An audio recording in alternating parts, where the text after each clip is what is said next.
Audio Jungle.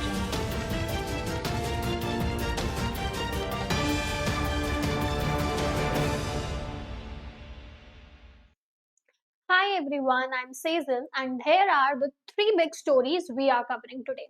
Story one में हम बात करेंगे इंडिगो के मेजर ऑपरेशनल क्राइसिस के बारे में जहां पर over 2000 plus flights cancelled in 6 days and stock में आज अराउंड 8% का ड्रॉप देखने को मिला है and DGCA probe triggering a new FDTL norm and scheduling issues. Meanwhile इसी चीज से स्पाइसजेट कहीं ना कहीं बेनिफिट होते हुए दिख रहा है।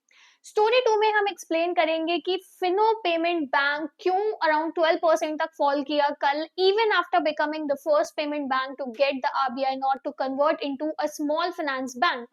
एंड स्टोरी थ्री में वी लुक एट कि बायोकॉइन के शेयर्स क्यों 2% तक स्लिप हुए despite announcing a $5.5 billion merger of Biocon Biologics into the parent dilution. Now let's dive in and know about each story in detail. तो स्टोरी वन में हम बात करेंगे इंडिया के लार्जेस्ट एयरलाइन इंडिगो के रीसेंट ऑपरेशनल क्राइसिस के बारे में जिसकी वजह से स्टॉक अराउंड 8% तक प्लंज किया on Monday that is yesterday and it raised around $4 billion in the market value. तो अगर हम पास्ट वीक की बात करें तो एयरलाइन में कहीं ना कहीं हमने देखा है कि बहुत ज्यादा वाइड स्प्रेड न्यूज थी कि फ्लाइट कैंसिलेशन हो रहे हैं जिसकी वजह से बहुत सारे पैसेंजर्स को काफी ज्यादा प्रॉब्लम हो रही थी और उसी की वजह से रेगुलेटर की एंट्री भी कहीं ना कहीं इस स्टोरी में हमें होते हुए दिखी थी। बट इंडिगो इतना ट्रबल में क्यों है?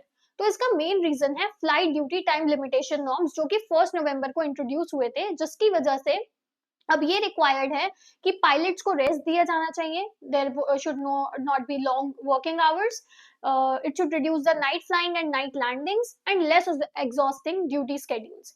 अब प्रॉब्लम ये है कि इंडिगो ने अपने क्रू स्केड्यूल्स को टाइमली एडजस्ट नहीं किया स्पेशली दिसंबर जो कि पीक ट्रैवल सीजन है and over 2000 flights were cancelled in just 6 days जिसने अफेक्ट किया कुछ मेजर हब्स को like Delhi, Bangalore and Mumbai. DGCA has issued a show cause notice company के CEO को जिसकी वजह से काफी ज्यादा प्लानिंग और रिसोर्स मैनेजमेंट में भी लैप्स होते हुए हमें दिख रहे हैं while the government has stepped in to ensure कि लोगों को उनका रिफंड और बैगेज डिलीवरी टाइमली मिल सके। इसका इम्पैक्ट अगर हम मार्केट के अकॉर्डिंग देखें तो इंडिगो जहां पर काफी ज्यादा स्ट्रगल कर रहा है वहीं पे राइवल एयरलाइन स्पाइसजेट में कहीं ना कहीं एक इन्वेस्टर इंटरेस्ट बनता हुआ हमें दिख रहा है। उसके शेयर्स अराउंड 17% तक बढ़े हैं in the last 2 sessions and investors anticipate कि स्पाइसजेट को काफी ज्यादा बेनिफिट हो सकता है इससे। अब इस वक्त स्पाइसजेट के पास काफी ज्यादा अच्छी अपॉर्चुनिटी है क्योंकि एक तो स्पाइसजेट के प्लान्स हैं कि it will double its operational fleet by end of 2025 and grounded Boeing aircraft are being gradually brought back into the service which will expand the network of the company और इस increase capacity और available seats की वजह से जो ये short term demand बढ़ रही है इंडिगो के डिस्ट्रप्शंस की वजह से कहीं ना कहीं स्पाइसजेट उसको कैप्चर कर सकता है अगर वो इस वक्त सही से प्ले करे। तो इंडिगो को ये क्राइसिस एक शॉर्ट टर्म नेगेटिव शॉक है स्टॉक के लिए बट कहीं ना कहीं ये पॉजिटिव स्पिलओवर लेकर आ रहा है for the rivals of the company and ये कहीं ना कहीं हमें दिखाता है कि कैसे ऑपरेशनल डिस्ट्रप्शन अगर एक इतना डोमिनेंट प्लेयर में हम होते हुए देखते हैं तो कैसे मार्केट डायनेमिक्स इतना इजिली शिफ्ट होते हुए कहीं ना कहीं हमें दिख रहे हैं। And now let's move to our story 2 for today, which is about Fino Payment Bank, जहां पर Fino Payment Bank एक सेलिब्रेटिंग मोमेंट था बैंक के लिए जहां पर वो फर्स्ट पेमेंट बैंक बना था इंडिया में जिसको RBI ने अप्रूवल दिया था इन प्रिंसिपल अप्रूवल दिया था that it can convert into small finance bank. But वहीं एक रैली देखने की जगह स्टॉक अराउंड 12% तक गिरा कल दैट इज मंडे। सो इतना पॉजिटिव डेवलपमेंट के बाद भी एक नेगेटिव मार्केट रिएक्शन क्यों है, लेट्स ब्रेक इट डाउन। तो स्टॉक बेसिकली क्यों गिरा? तो इवन दो न्यूज बहुत ज्यादा पॉजिटिव थी कंपनी के फ्यूचर को लेके ये अप्रूवल काफी ज्यादा conditions, compliance requirement, capital changes और लॉन्ग कन्वर्जन टाइमलाइन लेकर आया जिसका मतलब है कि अभी कोई इमीडिएट चेंज हमें बिजनेस में देखने को नहीं मिलेगा क्योंकि फिनो अभी भी पेमेंट बैंक की तरह ही काम करेगा अंटिल फाइनल अप्रूवल मिलता है जिसमें काफी महीने भी लग सकते हैं। एंड मार्केट ने एक्सपेक्ट किया था क्लैरिटी नॉट जस्ट अप्रूवल क्योंकि इन्वेस्टर्स को डिटेल चाहिए थी कि एडिशनल कैपिटल रिक्वायरमेंट कितनी होगी, टाइमलाइंस क्या होंगे, स्ट्रक्चर क्या होगा न्यू स्मॉल फाइनेंस बैंक का एंड उसका इम्पैक्ट प्रॉफिटेबिलिटी में क्या होगा। एंड सिंस ये डिटेल्स रिवील नहीं करी गई थी इतनी क्लैरिटी के साथ मार्केट ने कॉशियसली ही रिएक्ट किया।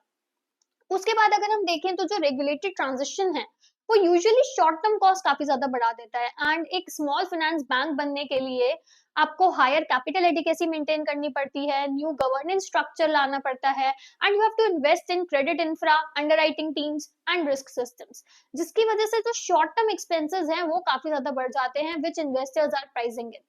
बट एक्चुअली अगर हम लॉन्ग टर्म में देखें तो ये काफी ज्यादा पॉजिटिव हो सकता है। अभी इस रिएक्शन को अगर हम छोड़ दें तो फ्यूचर काफी ज्यादा स्ट्रांग लग रहा है फिनो पेमेंट बैंक के लिए, क्योंकि ये अप्रूवल कंपनी के लिए बहुत कुछ चेंज कर देगा।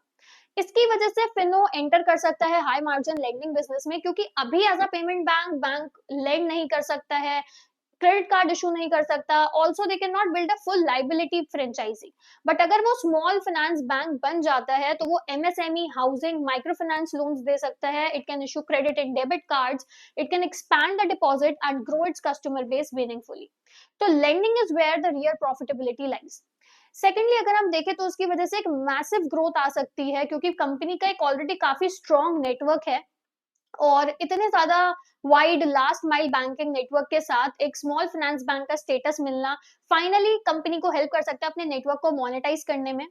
ऑल्सो आरबीआई का अप्रूवल एक वोट ऑफ कॉन्फिडेंस भी कहीं ना कहीं होता है, क्योंकि आरबीआई ने फिनो को चूज किया as the first payment bank ever to be upgraded to small finance bank. और ये कहीं ना कहीं एक सिग्नल देता है कि कंपनी की काफी स्ट्रॉन्ग गवर्नेंस होगी, स्टेबल ऑपरेशंस होंगे, there would be compliance, discipline and scalable business model.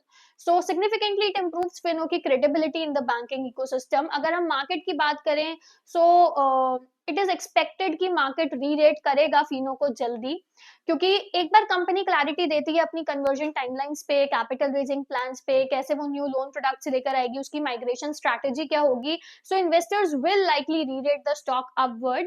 And बात रही अगर लाइसेंस की, जो स्मॉल फाइनेंस बैंक लाइसेंस है, तो एसेंशियली वो अनलॉक करेगा फिनो की नेक्स्ट ग्रोथ फेज, जहां पर फिनो शिफ्ट करेगा एक low margin transaction driven model से एक high margin lending led financial institution की तरफ।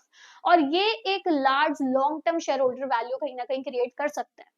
And now let's move to our last story for today, जहां पर हम देख सकते हैं कि बायोकॉइन का जो स्टॉक है, it dropped around 2% intraday on Monday, even after company ने अनाउंस किया एक काफी बड़ा $5.5 बिलियन का प्लान, जहां पर वो फुली मर्ज करेगा अपनी biologics arm which is Biocon biologic into the parent company. अब ये मूव एक काफी बड़ा स्टेप है रीस्ट्रक्चरिंग की तरफ, अगर हम इंडिया के बायोटेक के सेक्टर में देखें, बट इमीडिएट रिएक्शन काफी कॉशियस देखा। सो लेट्स ब्रेक डाउन कि ऐसा क्यों हुआ कि स्टॉक गिरा, एंड मर्जर इतना ज्यादा ट्रांसफॉर्मेशनल हो सकता है लॉन्ग टर्म के लिए। Let's see that. सो अगर हम बात करें कि क्यों बायोकॉइन का स्टॉक फॉल होते हुए हमें देखा, तो despite being a strategically strong move, ये जो मर्जर है, it comes with short term financial pressure, and इसी पे मार्केट ने रिएक्ट करते हुए हमें दिखा है, क्योंकि अगर कैश आउटफ्लो इन्वेस्टर्स में आ जाती है। अभी बायोकॉइन एक्वायर करेगा remaining stakes from Serum Institute life science, Tata capital growth fund, active fins LLP, share swap के थ्रू, जो वैल्यू कर रहा है बायोकॉन बायोलॉजिक्स को at $5.5 billion. Additionally Biocon buy कर रहा है माइलिन विद रेसिडुअल स्टेक उसमें अराउंड $815 मिलियन का, जिसमें से $400 मिलियन वो कैश में देगा एंड अराउंड $415 मिलियन का शेयर स्वैप होगा। तो ये एक लार्ज कैश कंपोनेंट है, जिसकी वजह से एक 4500 करोड़ का क्यूआईपी अनाउंसमेंट कंपनी ने किया है, जो वो रेज कर रहे हैं टू फंड द कैश पे आउट, एंड इक्विटी डाइल्यूशन और एडिशनल कैपिटल रेजिंग भी होगी, जिससे कहीं ना कहीं स्टॉक प्राइस में एक शॉर्ट टर्म प्रेशर हमें देखने को मिलेगा। इसकी वजह से हमें एक इंटीग्रेशन अनसर्टेनिटी भी देखने को मिल सकती है, क्योंकि फुल इंटीग्रेशन का मतलब है लीडरशिप चेंजेस होंगे, रिस्ट्रक्चरिंग होगी, कहीं ना कहीं एग्जीक्यूशन रिस्क भी होंगे, एंड मार्केट ने टिपिकली इस पे बहुत कॉशियसली रिएक्ट किया है, और ये हमें दिखाता है कि क्यों स्टॉक अराउंड 2% तक ड्रॉप हुआ, इवन दो जो अनाउंसमेंट थी वो फंडामेंटली काफी ज्यादा पॉजिटिव थी।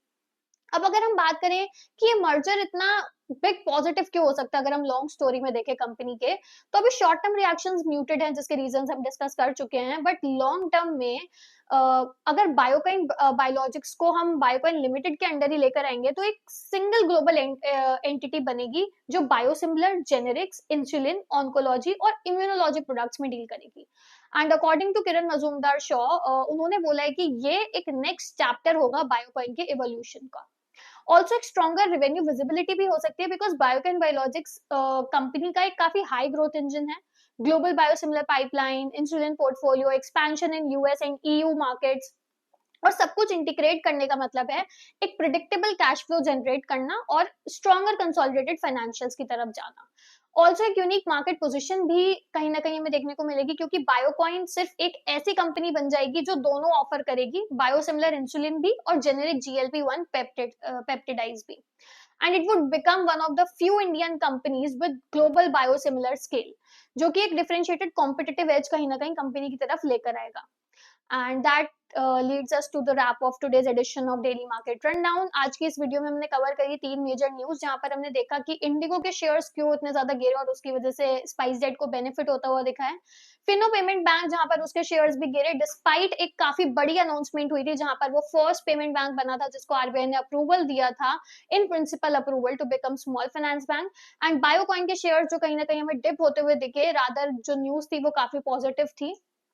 And that's it for today's edition of Daily Market Rundown. Which of these three stories do you think will shape the market the most in the coming months? Let me know your thoughts in the comment below. And if you like the video, do like, share, and subscribe our channel.